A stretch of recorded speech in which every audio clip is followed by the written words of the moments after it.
मेरा नाम आदित्य है। कुछ साल पहले मैं मेडिकल कॉलेज में पढ़ाई कर रहा था, लेकिन किस्मत ने ऐसा खेल खेला कि मुझे पढ़ाई छोड़कर दूसरे शहर में नौकरी के लिए जाना पड़ा। वहाँ मैं सड़क किनारे बैठकर बच्चों के खिलौने बेचा करता था। एक दिन एक नकाब पहनी हुई लड़की मेरे पास आई और उसने मुझसे ऐसी बात कही जिसने मेरे होश उड़ा दिए। मैंने कई दिन उस लड़की के साथ बिताए, लेकिन कभी उसका चेहरा नहीं देखा। वो हमेशा नकाब लगाए रहती थी। मैंने उससे बहुत बार चेहरा दिखाने की जिद की, लेकिन उसने हर बार मना कर दिया। वह कहती थी, जब सही समय आएगा तब मैं तुम्हें अपना चेहरा दिखाऊंगी। आखिरकार जब उसने अपना चेहरा दिखाया तो मैं स्तब्ध रह गया, क्योंकि वह तो मेरी। कुछ साल पहले हम काफ़ी अमीर थे। मेरे पापा इनकम टैक्स ऑफिसर थे। एक दिन उन्होंने एक बड़े आदमी के घर छापा मारा, जहां बहुत सारा गैर कानूनी पैसा मिला। वह आदमी गिरफ्तार हो गया, लेकिन बदले में उसके बेटे ने हमारे पापा को झूठे केस में फंसाकर जेल भिजवा दिया। हमने पापा को जेल से रिहा कराने की बहुत कोशिश की, लेकिन कुछ नहीं हुआ। अमीर लोग पैसे से सब कुछ कर सकते हैं। हमारे पास भी पैसा था, लेकिन उनकी दौलत के सामने कुछ भी नहीं था। मैं उस वक्त मेडिकल की पढ़ाई के लिए हॉस्टल में रहता था। जब घर की हालत का पता चला तो तुरंत घर आ गया। पापा बहुत ही सादगी पसंद इंसान थे। जेल की यातना झेलते झेलते उन्होंने वहीं आत्महत्या कर ली। उनकी मौत ने हमें तोड़कर रख दिया। मैं 3 बहनों का इकलौता भाई था और मेरी माँ अब अकेली रह गई थी। पापा का सपना था कि मैं डॉक्टर बनूं, लेकिन उनकी मौत के बाद घर की हालत खराब होती गई। जो थोड़ी बहुत बचत थी वह कोर्ट कचहरी के चक्कर में खत्म हो गई। मेरी पढ़ाई छूट गई और मुझे कॉलेज छोड़कर घर आना पड़ा। माँ की तबीयत दिन ब दिन बिगड़ने लगी और बहनों का रो रो कर बुरा हाल था। मेरी तीनों बहनें जवान थीं और उनकी शादी की फिक्र मुझे खाने लगी। लोग हमारे परिवार को लेकर तरह तरह की बातें करने लगे, जिसकी वजह से रिश्ते भी नहीं जुड़ पा रहे थे। मैंने कभी नौकरी नहीं की थी, लेकिन हालात ने मुझे मजबूर कर दिया। मैंने मेहनत करने का फैसला किया और नौकरी की तलाश में दूसरे शहर चला गया। दूसरे शहर में मैंने एक होटल में वेटर की नौकरी की। दिन में होटल में काम करता और रात में सड़क पर खिलौने बेचता। इस तरह मैंने अपने खर्च निकालकर बाकी पैसे घर भेजना शुरू किया। शहर बड़ा खूबसूरत था, लेकिन यहाँ भी जिंदगी आसान नहीं थी। त्योहारों पर खिलौने ज्यादा बिक जाते थे, लेकिन बाकी दिन कमाई नाममात्र की होती थी। होटल में भी सिर्फ 3,000-4,000 रुपये महीना मिलता था, क्योंकि वहाँ पहले से बहुत से वेटर काम कर रहे थे। एक दिन होली का त्योहार था। मैं सड़क किनारे खिलौने बेच रहा था। तभी एक नकाब पहनी हुई लड़की मेरे पास आई। उसके साथ एक छोटा बच्चा भी था। उसने मुस्कुराते हुए मेरे सारे खिलौने खरीद लिए। मैं बेहद खुश था, क्योंकि पहली बार सारे खिलौने एक ही बार में बिक गए थे। लेकिन तभी मैंने देखा कि वह लड़की एक बड़ी सी कार में बैठी। उसका ड्राइवर दरवाज़ा खोल रहा था। वह किसी अमीर घर की लग रही थी। मेरे मन में सवाल उठा कि इतनी अमीर लड़की मुझसे खिलौने क्यों खरीदने आई थी। वह तो किसी बड़े मॉल से भी खिलौने खरीद सकती थी। जो भी हो, मैं उस दिन बहुत खुश था, क्योंकि मेरी छुट्टी बेकार नहीं गई थी। छुट्टी के दिन की कमाई ने मेरा 1 हफ्ते का खर्चा निकाल दिया था, लेकिन शायद मेरी खुशियां ज्यादा टिकने वाली नहीं थीं। जब मैं थका हारा अपने कमरे पर पहुंचा, तो मकान मालिक मेरे पास आया और बताया कि मेरे घर से फ़ोन आया था। मेरा मोबाइल खराब हो गया था, इसलिए मैंने घर वालों को मकान मालिक का नंबर दे रखा था। कभी कभी मेरी माँ या बहन मेरा नंबर न लगने पर मकान मालिक को फ़ोन कर लिया करती थीं। घर से फ़ोन की बात सुनकर मैं चिंतित हो गया और मकान मालिक से पूछा, सब ठीक तो है? मकान मालिक ने मुझे कुछ बताए बिना ही फ़ोन नंबर डायल किया और मुझे दे दिया। दूसरी तरफ मेरी बहन की रोती हुई आवाज़ सुनाई दी। उसे इस हाल में सुनकर मेरा दिल बैठ गया। मैं घर का अकेला सहारा था और मुझे डर था कि कुछ बड़ा अनहोनी न हो गई हो। बहन ने जब बोलना शुरू किया तो उसने एक ऐसी खबर दी जिसने मेरी दुनिया हिला दी। उसने बताया कि माँ की तबीयत बहुत खराब हो गई थी। डॉक्टर ने बताया था कि माँ को कैंसर हो गया है। बहन ने कहा कि इलाज के लिए 60,000 रुपया चाहिए। यह सुनकर मेरा मन पूरी तरह से टूट गया। इतनी बड़ी रकम मैं कहाँ से लाता?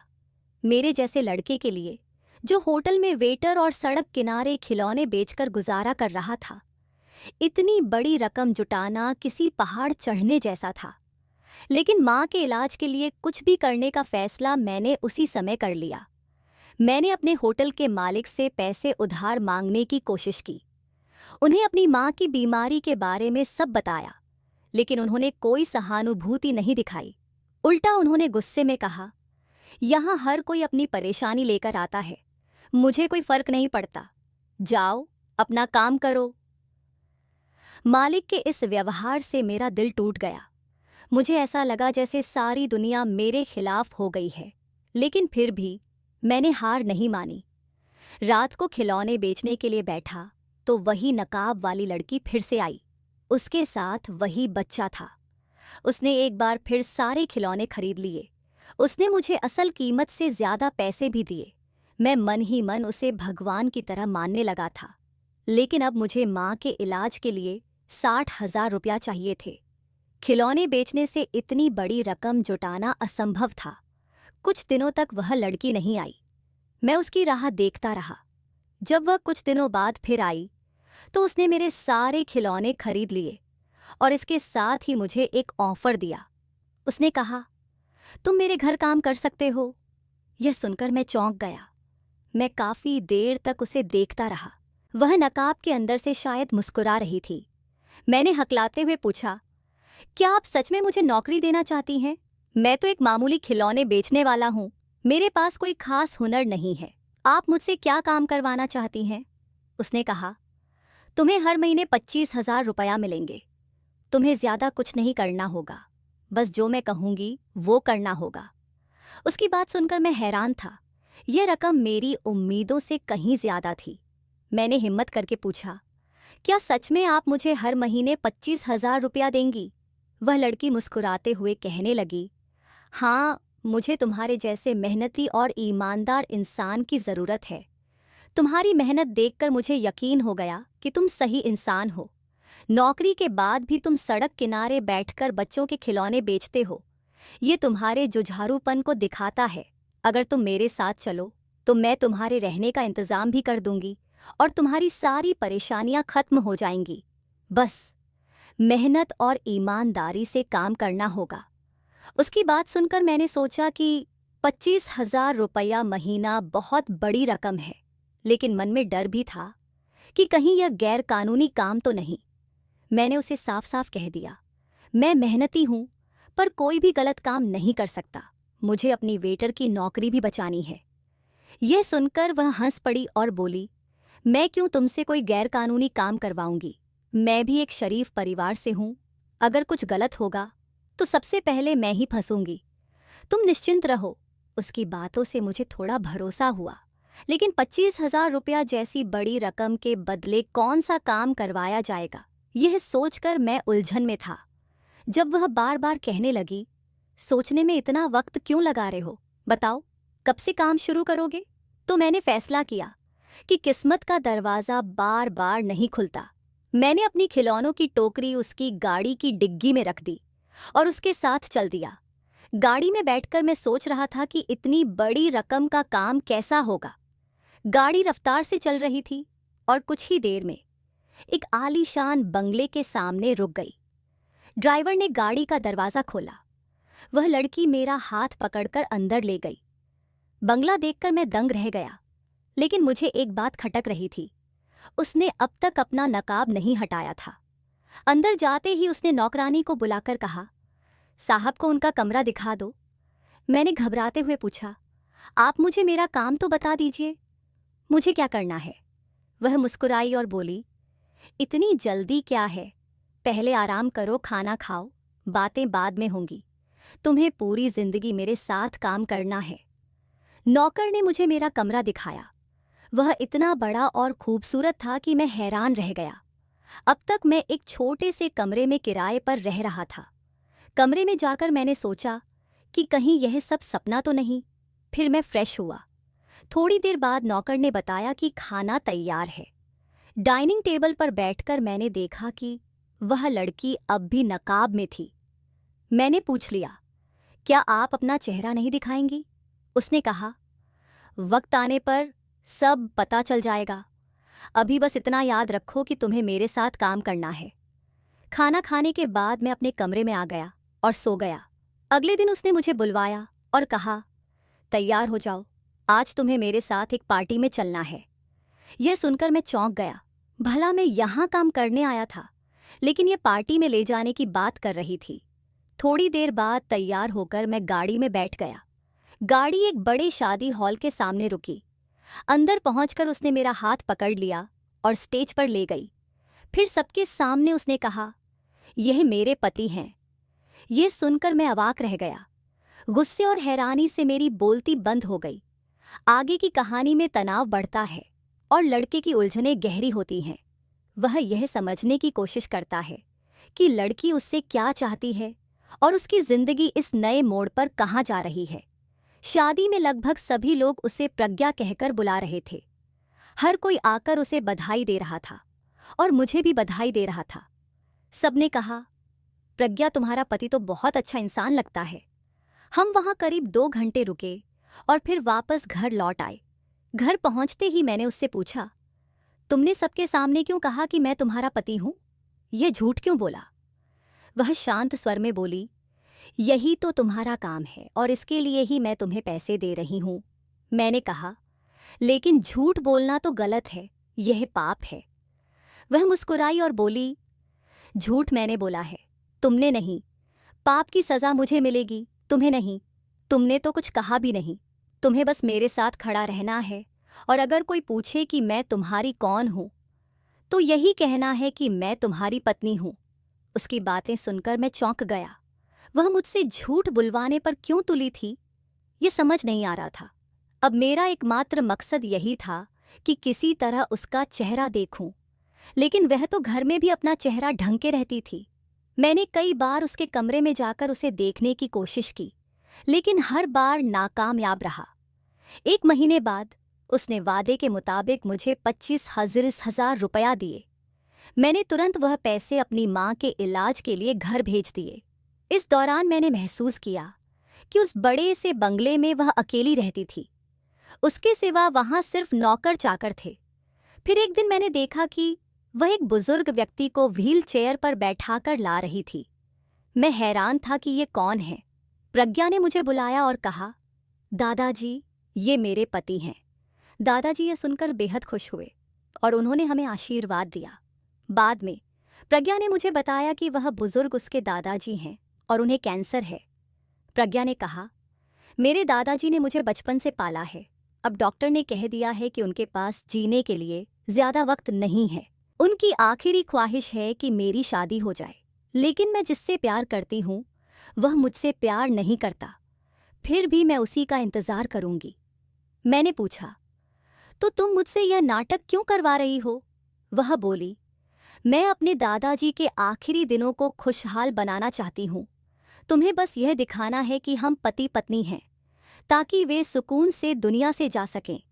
यह मेरे लिए बहुत ज़रूरी है। प्रज्ञा ने यह भी बताया कि हम जिस शादी में गए थे वह उसके चचेरे भाई की शादी थी। वह अपनी बुआ को भी यकीन दिलाना चाहती थी कि उसकी शादी हो चुकी है। अगर बुआ को शक होता तो वे दादाजी को सब सच बता देती और उनका दिल टूट जाता। इसलिए मुझे तुमसे यह नाटक करवाना पड़ा। प्रज्ञा का यह सुनकर मेरे मन में उसके लिए इज्जत बढ़ गई। मैंने कहा, मैं तुम्हारा साथ दूंगा, लेकिन कब तक तुम उस लड़के का इंतज़ार करोगी? वह बोली, जब तक उसे मेरे प्यार का एहसास नहीं होता मैं इंतज़ार करूंगी। मुझे प्रज्ञा के साथ रहते हुए 3 महीने हो गए थे। इन दिनों में मैंने अपने घर पैसे भेजे और माँ के ऑपरेशन का इंतज़ाम भी कर दिया। मेरी बहन ने फ़ोन कर बताया कि 2 दिन बाद माँ का ऑपरेशन है और मुझे घर जाना होगा। जब मैंने यह बात प्रज्ञा से कही तो वह बोली, तुम नहीं जा सकते। अगर तुम गए तो दादाजी को शक हो जाएगा। मैंने कहा, तुम दादाजी को कोई बहाना बना दो कि मैं काम से बाहर गया हूँ। लेकिन प्रज्ञा ने साफ मना कर दिया और कहा, यह संभव नहीं है, तुम्हें यहीं रहना होगा। अब मैं बेहद उलझन में था। मेरे सामने एक तरफ मेरी माँ का ऑपरेशन था और दूसरी तरफ प्रज्ञा के दादाजी की ख्वाहिश। मुझे समझ नहीं आ रहा था कि मैं क्या करूं। दादाजी की तबीयत इन दिनों बहुत खराब थी। प्रज्ञा ने कहा, कभी भी कुछ भी हो सकता है और मेरा साथ देने वाला यहाँ कोई नहीं, तुम्हें मेरे साथ रहना पड़ेगा। उसकी जबरदस्ती पर मुझे गुस्सा आ गया। मैंने कहा, तुम मुझ पर इतना दबाव नहीं डाल सकती। मैं तुम्हारा काम करता हूँ और बदले में तुम मुझे पैसे देती हो। मेरी माँ का ऑपरेशन होना है। जैसे तुम्हारे लिए तुम्हारे दादाजी प्यारे हैं, वैसे ही मेरी माँ भी मुझे बहुत प्यारी है। प्रज्ञा ने बहुत कोशिश की मुझे रोकने की, लेकिन मैं नहीं रुका। उसने पहले ही मेरी माँ के इलाज के लिए पैसे दे दिए थे। मैंने कहा, अब यहाँ की बात तुम संभाल लो, मुझे अपने घर जाना है। ये केवल 2 दिन की बात है, तुम क्यों नहीं समझ रही हो? प्रज्ञा रोने लगी। उसने कहा, प्लीज रुक जाओ, मत जाओ। अपनी बहनों से कह दो कि वो तुम्हारी माँ की देखभाल करें। तुम्हें जितने भी पैसे चाहिए मैं तुम्हारे घर भेज दूंगी, लेकिन मुझे अकेला मत छोड़ो। मुझे अपनी माँ की बहुत याद आ रही थी। मैंने प्रज्ञा को समझाने की बहुत कोशिश की, लेकिन जब वो नहीं मानी तो मैं अपनी माँ का ऑपरेशन करवाने के लिए चला गया। मेरी माँ का ऑपरेशन सफल रहा। प्रज्ञा के दिए हुए पैसों से मुझे बहुत मदद मिली। 2 दिन बाद मैंने सोचा कि अब मुझे वापस प्रज्ञा के घर जाना चाहिए। जब मैं उसके घर पहुंचा तो मैंने देखा कि वहां बहुत भीड़ लगी हुई थी। लोग रो रहे थे, चारों ओर कोहराम मचा था। मैं जैसे ही अंदर गया, देखा कि प्रज्ञा के दादाजी का निधन हो गया है। दादाजी के पास ही सफ़ेद कपड़ों में एक लड़की बैठी रो रही थी। उसकी आवाज़ मुझे जानी पहचानी लगी। मैंने गौर किया तो देखा कि वो लड़की मेरी पुरानी क्लासमेट थी।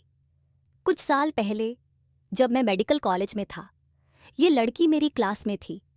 एक बार उसने मुझसे मदद मांगी थी जब कुछ लड़के उसे परेशान कर रहे थे, लेकिन मुझे मेरे घर वालों ने सिखाया था कि अपने काम से काम रखना चाहिए। उस समय मैंने उसकी मदद नहीं की और उस दिन के बाद वो लड़की मुझे कभी कॉलेज में नहीं दिखी। आज उसे देखकर मुझे अपनी आंखों पर विश्वास नहीं हो रहा था। उसकी आवाज़ ये प्रज्ञा जैसी थी। मैंने उससे मिलने का फैसला किया। मैं उसके कमरे में गया। वो अभी भी रो रही थी और अपना चेहरा ढक रही थी। मैंने कहा, प्रज्ञा, मुझे सब समझ आ गया है, तुम मुझसे अपना चेहरा मत छुपाओ, मैं तुम्हें पहचान गया हूँ। प्रज्ञा बोली, तुम्हारी ड्यूटी अब खत्म हो गई है। दादाजी को दिखाने के लिए ये सारा नाटक किया था। तुम्हारे जाने के बाद उनकी तबीयत और बिगड़ गई थी। उन्हें अस्पताल ले गई, लेकिन डॉक्टर ने कहा कि अब ज़्यादा वक्त दिन नहीं बचा है। सुबह उन्होंने आखिरी सांस ली। प्रज्ञा ने फिर बताया, तुम्हें पता है, मैं तुमसे प्यार करती थी। वही लड़का जिससे मैं शादी करना चाहती थी, वो तुम ही थे। पर मेरे साथ जो हादसा हुआ, उसने सब बदल दिया। उसने अपने चेहरे से पर्दा हटाया। उसकी गर्दन पर एसिड अटैक का निशान था। उसने कहा, कॉलेज के उन लड़कों ने मुझ पर एसिड फेंक दिया था। मैंने पढ़ाई छोड़ दी। मुझे लगा कि कोई मुझसे कभी प्यार नहीं करेगा, लेकिन जब मैंने तुम्हें यहाँ देखा तो मुझे एक उम्मीद जागी। इसलिए मैंने ये प्लान बनाया और तुम्हें इसमें शामिल किया। प्रज्ञा की बातें सुनकर मेरी आंखें भर आईं। मैंने कहा, मुझे तुम्हारे जले हुए चेहरे से कोई फर्क नहीं पड़ता। तुम्हारा दिल बहुत अच्छा है। क्या तुम मुझसे शादी करोगी? प्रज्ञा ने हाँ कह दिया। उसे डर था कि मेरी माँ और बहनें इस शादी के लिए तैयार नहीं होंगी, लेकिन जब मैंने अपनी माँ और बहनों को सब कुछ बताया तो वो तुरंत मान गए। प्रज्ञा और मैंने शादी कर ली। उसने मेरी दोनों बहनों की शादी करवाई और हम सब एक साथ उसके घर रहने लगे। प्रज्ञा ने अपनी सारी दौलत से मुझे कभी छोटा महसूस नहीं होने दिया। आज हम अपनी ज़िंदगी में बेहद खुश हैं। दोस्तों, उम्मीद है आपको यह कहानी पसंद आई होगी। अगर अच्छी लगी हो तो इसे लाइक करें और चैनल को सब्सक्राइब करें। धन्यवाद।